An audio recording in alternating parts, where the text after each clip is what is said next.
Yo, what's up mga tol? So, gagawa tayo ngayon ng malunggay honey lemon. Haluan natin ng ginger kasi inuubo ako. Gawa tayo ng drinks mga tol. Ayan. Ito yung honey. Ayan, mga 20 ml lang. Tapos, maglagay tayo ng malunggay powder. Homemade malunggay powder. Half teaspoon.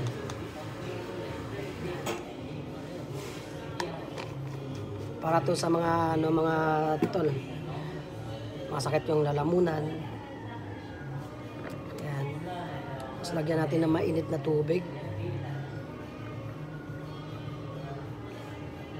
Mag-slice lang tayo ng lemon. 1 slice of lemon. Ayan. Bigay lang natin ha. Yes. Saka haluin lang natin siya. Ayan. At huwag natin kalimutan yung ginger.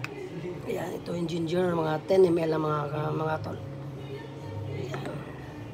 Right, then haluin lang natin.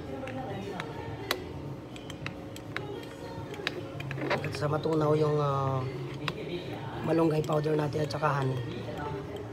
Right. Then inumin. Masarap sa mga tol. So, ito yung gamot sa masakit yung lalamunan na uubuhin ka na. Alright, dose.